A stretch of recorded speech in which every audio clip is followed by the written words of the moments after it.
പലരും വിചാരിക്കുന്നത് നമ്മൾ പ്രൊക്രാസ്റ്റിനേറ്റ് ചെയ്യുന്നത്, അതായത് ഒരു കാര്യം ഇന്ന് ചെയ്യണമെങ്കിൽ അത് ഇന്ന് ചെയ്യാതെ നാളെ ചെയ്യുന്നത് നമുക്ക് ടൈം മാനേജ്മെൻറ്റ് സ്കിൽസ് ഇല്ലാത്തതുകൊണ്ടോ അല്ലെങ്കിൽ നമ്മൾ വെറും മടിയന്മാരായതുകൊണ്ടാണെന്നാണ് വിചാരിക്കുന്നത്. പക്ഷെ ആക്ച്വൽ റിയാലിറ്റി ഇവർ ടൈം മാനേജ്മെൻറ്റ് ഒന്നും അല്ല പ്രശ്നം ഇമോഷൻ മാനേജ്മെൻ്റ് ആണ്. നിങ്ങളുടെ ഇമോഷൻ നിങ്ങൾക്ക് കൃത്യമായിട്ട് മാനേജ് ചെയ്യാൻ പറ്റുകയാണെങ്കിൽ നിങ്ങൾക്ക് ഇനി അങ്ങോട്ട് പ്രൊക്രാസ്റ്റിനേഷൻ എന്ന് പറഞ്ഞ ഈ ഒരു പ്രോബ്ലം ഒരിക്കലും ഫേസ് ചെയ്യേണ്ടി വരില്ല. ഈ ഒരു വീഡിയോയിൽ എന്താണ് ഈ പ്രൊക്രാസ്റ്റിനേഷൻ്റെ ശരിക്കത്തെ സയൻസും എങ്ങനെയാണ് നമ്മളത് മനസ്സിലാക്കുന്നതിലൂടെ ഈ പ്രൊക്രാസ്റ്റിനേഷൻ വളരെയധികം കുറച്ച് നമുക്ക് ലൈഫിൽ ചെയ്യേണ്ട കാര്യങ്ങൾ ഇപ്പോൾ തന്നെ ഇന്ന് തന്നെ ചെയ്തു തുടങ്ങാമെന്നുള്ള കാര്യം നമുക്ക് പഠിക്കാം. Welcome to learn with Alex. Let's start the video. നമ്മൾ എന്തുകൊണ്ടാണ് ഇപ്പോൾ ചെയ്യേണ്ട ഒരു കാര്യം പിന്നീടത്തേക്ക് മാറ്റി വെക്കേണ്ടതെന്നുള്ള കാര്യം വളരെ കൃത്യമായിട്ട് സ്റ്റഡി ചെയ്ത് നമുക്ക് അതിന് കൃത്യമായുള്ള റീസൺ പറഞ്ഞു തന്ന ഒരു റിസർച്ചാണ് ഈ കാണുന്ന 2013 റിസർച്ച് സ്റ്റഡി.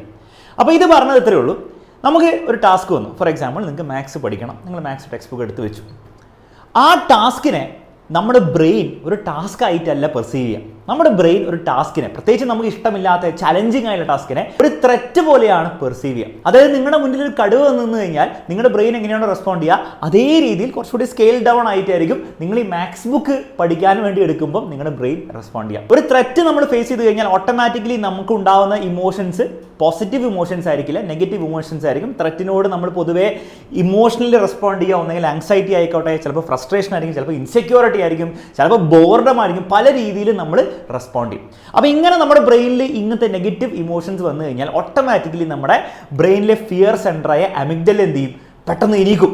അമിഗ്ഡല നിങ്ങളുടെ മൊത്തം ബ്രെയിനിനോടും ബോഡിനോടും പറയും ഇവിടെ എന്തോ വലിയ പ്രശ്നമുണ്ട്, ഡേഞ്ചർ ആണെന്ന് പറയും. ഡേഞ്ചർ സിഗ്നൽ അങ്ങോട്ട് മുഴക്കും. അത് കാരണം നമുക്ക് ഓൾറെഡി ഉണ്ടായിരുന്ന നെഗറ്റീവ് ഇമോഷൻ ഒന്നും കൂടി അതിൻ്റെ ഇൻറ്റൻസിറ്റി അങ്ങോട്ട് കൂടും.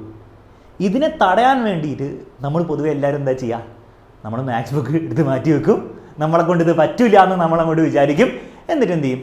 വേറെ എന്തെങ്കിലും കാര്യങ്ങൾ ചെയ്യാൻ തുടങ്ങും. പ്രിഫറബിളി വേണം ഫോൺ എടുത്തിട്ട് യൂട്യൂബ് നോക്കുക, അല്ലെങ്കിൽ ഇൻസ്റ്റാഗ്രാം നോക്കുക. നമുക്ക് ലെസ് സ്ട്രെസ്ഫുൾ ആയുള്ള ഒരു ടാസ്ക് പോലെ തോന്നാത്തൊരു കാര്യം, എന്നാൽ അതേസമയം കുറച്ച് ഡോപ്പമിൻ ഹിറ്റും കൂടി നമുക്ക് അടിക്കും. അപ്പോൾ ആ നെഗറ്റീവ് ഫീലിംഗ് ഫുള്ളായിട്ട് ഓൾമോസ്റ്റ് എന്താണ് പോവുകയും നമുക്ക് കുറച്ചുകൂടി പോസിറ്റീവ് ഫീലിംഗ് ആണ് കിട്ടുക. ഈ ഒരു കാര്യം നിങ്ങൾ റിപ്പീറ്റഡ് ആയിട്ട് ലൈഫിൽ ഇങ്ങനെ ചെയ്തുകൊണ്ടിരിക്കുന്നതിനെയാണ് നമ്മൾ പ്രൊക്രാസ്റ്റിനേഷൻ എന്ന് വിളിക്കുക. അപ്പോൾ ഞാനിവിടെ പറഞ്ഞ കാര്യം നിങ്ങൾ ശ്രദ്ധിച്ചിട്ടുണ്ടെങ്കിൽ നിങ്ങൾക്ക് ഒരു കാര്യം മനസ്സിലായിട്ടുണ്ടാവും.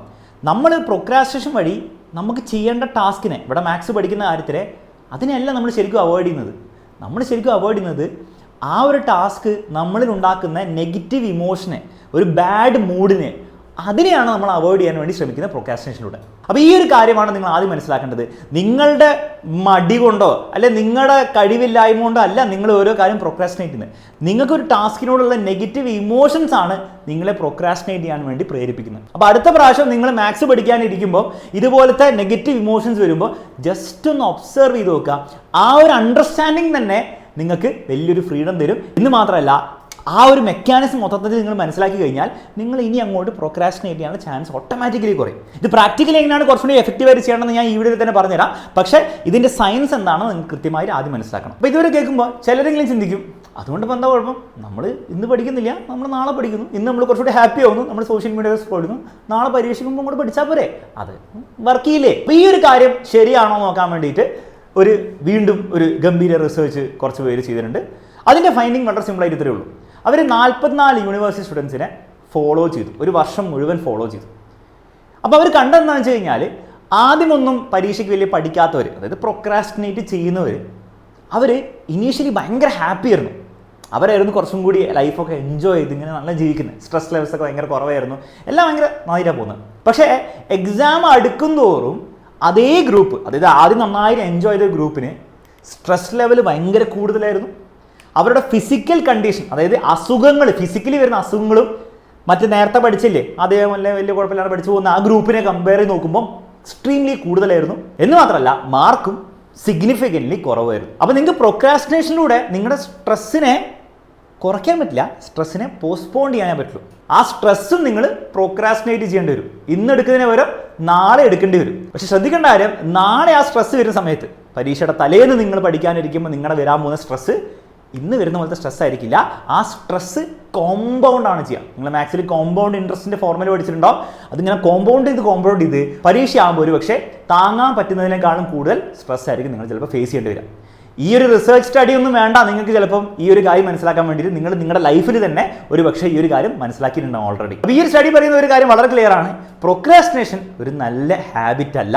മാക്സിമം പറ്റുന്ന അത്രയും നമ്മളത് അവോയ്ഡ് ചെയ്യാൻ വേണ്ടി അല്ലെങ്കിൽ കുറയ്ക്കാൻ വേണ്ടി നോക്കണം. നമ്മുടെ ലോങ് ടേം സ്ട്രെസ്സിനെയും നമ്മുടെ ലോങ് ടേം ഫിസിക്കൽ കണ്ടീഷനെയും മാത്രമല്ല നിങ്ങൾ പരീക്ഷയ്ക്ക് പ്രിപ്പയർ ചെയ്യുന്ന മാർക്കിനെ ഇതൊരിക്കലും പോസിറ്റീവ്ലി എഫക്റ്റ് ചെയ്യാൻ പോകുന്നില്ല, നെഗറ്റീവ്ലി മാത്രമേ എഫക്റ്റ് ചെയ്യുള്ളൂ. അപ്പോൾ പ്രൊക്രാസ്റ്റിനേഷൻ്റെ സയൻസ് മനസ്സിലാക്കി അതിൻ്റെ മോശമായിട്ടുള്ള എഫക്റ്റ് മനസ്സിലാക്കി. ഇനി ചോദ്യം, ഇതിൻ്റെ സൊല്യൂഷൻ എന്താ? നമുക്ക് എങ്ങനെയാണ് പ്രൊക്രാസ്റ്റിനേഷൻ കുറയ്ക്കാൻ പറ്റുക? അപ്പോൾ ഇവിടെ ഞാൻ പറഞ്ഞു, ഈ മടി കാരണമോ അല്ലെങ്കിൽ നിങ്ങൾ ടൈം മാനേജ്മെൻറ്റും കാരണമൊന്നല്ല ഈ പ്രശ്നം ഉണ്ടാകുന്നത്, നിങ്ങളുടെ ഇമോഷനാണ് ഇവിടെ പ്രശ്നം. അപ്പോൾ ആ ഇമോഷനെ നമ്മൾ എങ്ങനെയാണ് മാനേജ് ചെയ്യുക? വളരെ സിമ്പിളായിട്ടുള്ളൊരു കോൺസെപ്റ്റ് ഞാൻ പറഞ്ഞുതരാം. അതിൻ്റെ പേരാണ് ആക്ടിവേഷൻ എനർജി. കെമിസ്ട്രി ഒക്കെ പ്ലസ് 2 പഠിച്ചവർക്ക് അറിയായിരിക്കും.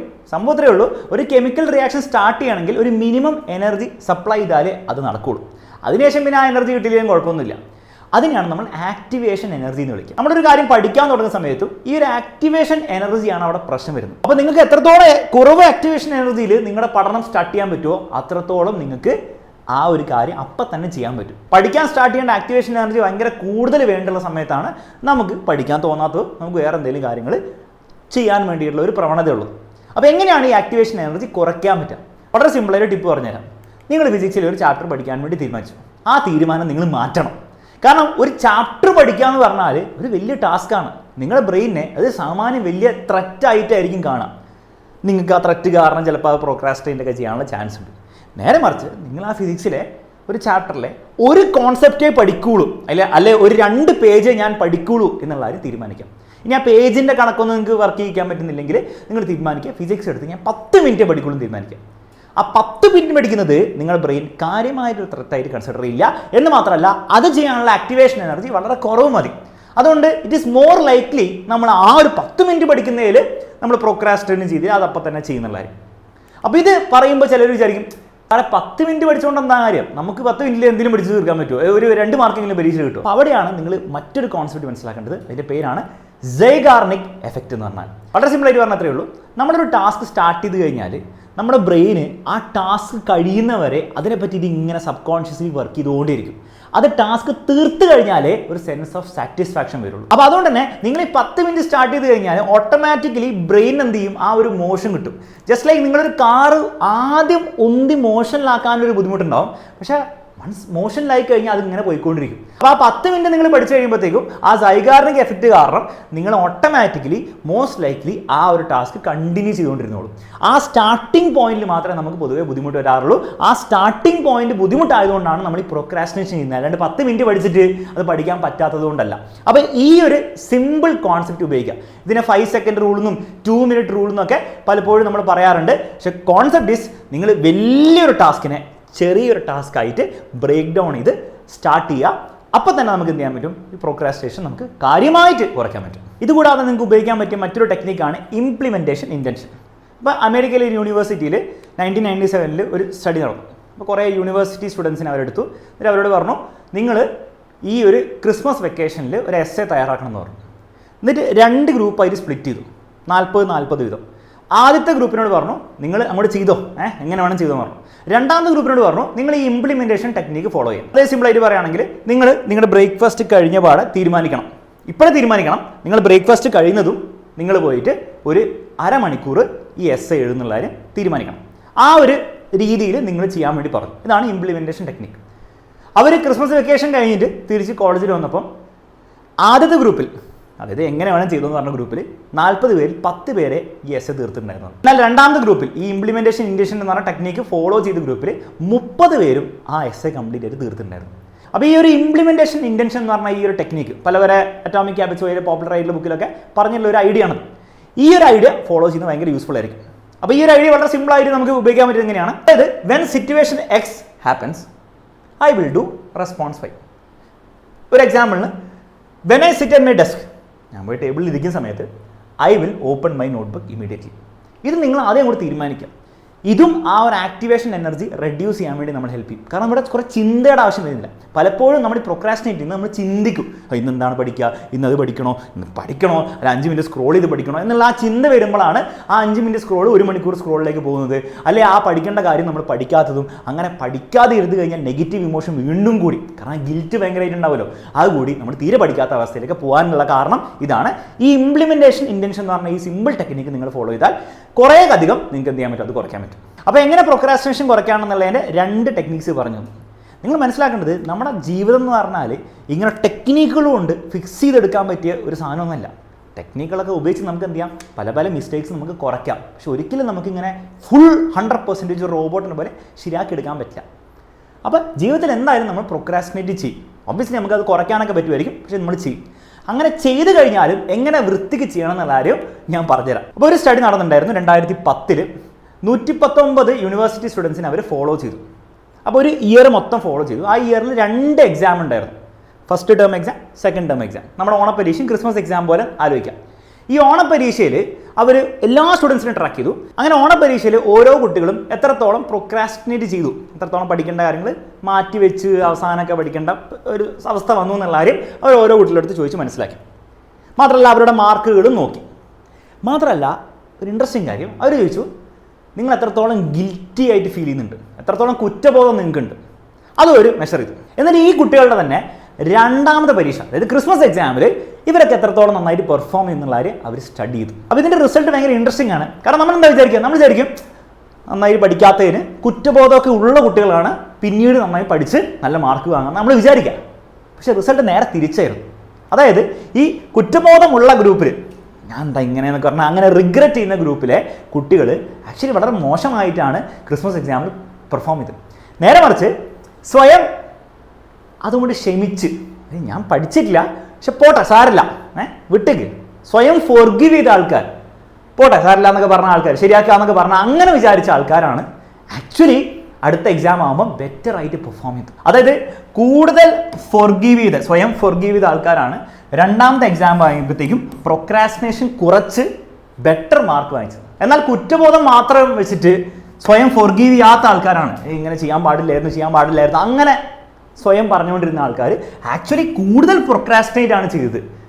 ഒബ്വിയസ്ലി അവരുടെ മാർക്കും കുറവായിരുന്നുണ്ടായിരുന്നു. അപ്പോൾ ഇവിടെ നമ്മുടെ ഇൻറ്റ്യൂഷൻ ആക്ച്വലി ശരിയല്ല. കാരണം നമ്മുടെ ഇൻറ്റ്യൂഷൻ പറയുന്നത് നമുക്ക് കുറ്റബോധം ഉണ്ടെങ്കിലാണ് നമ്മൾ കൂടുതൽ പഠിക്കാനാണ്. ആക്ച്വലി നേരെ തിരിച്ചാണ്. കാരണം നമുക്ക് ഈ കുറ്റബോധം ഗിൽറ്റൊക്കെ ഭയങ്കരമായിട്ട് വരുമ്പോൾ ഓട്ടോമാറ്റിക്കലി എന്താ സംഭവിക്കുക വെച്ചാൽ നമ്മുടെ ബ്രെയിനിൽ പഠിത്തവും ഈ നെഗറ്റീവ് ഫീലിംഗ്, ഗിൽറ്റിൻ്റെ നെഗറ്റീവ് ഫീലിംഗ് ആയിട്ട് അസോസിയേറ്റഡ് ആവും. അപ്പോൾ നമ്മൾ അടുത്ത പ്രാവശ്യമൊക്കെ പഠിക്കാൻ പോകുമ്പോൾ ആ ഗിൽറ്റ് ഫീലിംഗ് ഉള്ളതുകൊണ്ടായിരിക്കും നമ്മൾ പഠിക്കുന്നത്. ഒരു നെഗറ്റീവ് ഇമോഷൻ മോട്ടിവേഷൻ ആയിട്ട് എടുത്ത് നമുക്കൊരു കാര്യം കുറേ നാളൊന്നും ചെയ്യാൻ പറ്റില്ല കൺസിസ്റ്റൻ്റ് ആയിട്ട്. നേരെ മറിച്ച് സ്വയം ഫോർഗീവ് ചെയ്ത കുട്ടികളാണെങ്കിൽ ആ നെഗറ്റീവ് ഇമോഷനെ അവരൊരു പോസിറ്റീവ് ഇമോഷൻ ആക്കി മാറ്റുകയും അപ്പോൾ പഠിത്തവും ഒരു പോസിറ്റീവ് ഇമോഷൻ, ഞാൻ എന്നെ ഫോർഗീവ് ചെയ്യുന്നുള്ള ഒരു പോസിറ്റീവ് ഇമോഷൻ ആയിട്ടാണ് അവർ കണക്ട് ചെയ്തത്. അങ്ങനെ അസോസിയേറ്റ് ചെയ്ത് കഴിഞ്ഞാൽ ഓട്ടോമാറ്റിക്കലി നമുക്ക് ആ കാര്യം ബെറ്റർ ആയിട്ട് ചെയ്യാൻ തോന്നുകയാണ് ചെയ്യുക. അപ്പോൾ നിങ്ങൾ ഇനി അങ്ങോട്ട് എന്തായാലും ജീവിതത്തിൽ പല പല കാര്യങ്ങൾ പ്രൊക്രാസ്റ്റിനേറ്റ് ചെയ്തേ പറ്റുള്ളൂ. നമുക്ക് അങ്ങനെ ചെയ്യേണ്ടി വന്നാലും സ്വയം ഫോർഗീവ് ചെയ്യുക, എന്നിട്ട് മുന്നോട്ട് പോവുക. ഇത്രേ നിങ്ങൾ ചെയ്യേണ്ട ആവശ്യമുള്ളൂ. അതല്ലാതെ നമ്മൾ സ്വയം ഭയങ്കര കുറ്റബോധം എടുത്തിട്ട് ഇങ്ങനെ എല്ലാവരും ചെയ്യേണ്ടതെന്ന് പറഞ്ഞാൽ സ്വയം കുറേ ബ്ലെയിം ചെയ്യാൻ പോയി കഴിഞ്ഞാൽ സയൻസ് പറയുന്നത് നിങ്ങൾ പ്രൊക്രാസ്റ്റിനേഷൻ കുറയ്ക്കില്ല, നിങ്ങളത് കൂട്ടുകയുള്ളൂ. ആ കാര്യം ചെയ്യാൻ നിങ്ങൾക്ക് മടി കൂടുകയുള്ളൂ. ഇത്രയും കാര്യമാണ് ഈ വീഡിയോ എനിക്ക് പറയാനുള്ളത്. ഈ വീഡിയോയിൽ പറഞ്ഞ കാര്യങ്ങൾ നിങ്ങൾക്ക് യൂസ്ഫുൾ ആയി തോന്നുകയാണെങ്കിൽ തീർച്ചയായിട്ടും ലൈക്ക് ചെയ്യുക. ഈ വീഡിയോ ഫ്രണ്ട്സിന് മാക്സിമം ഷെയർ ചെയ്യുക. കൂടുതൽ വീഡിയോസിന് വേണ്ടിയിട്ട് ഈ ചാനൽ സബ്സ്ക്രൈബ് ചെയ്യുക. അടുത്ത വീഡിയോയിൽ കാണുന്നവരെ ബൈ ആൻഡ് ടേക്ക് കെയർ.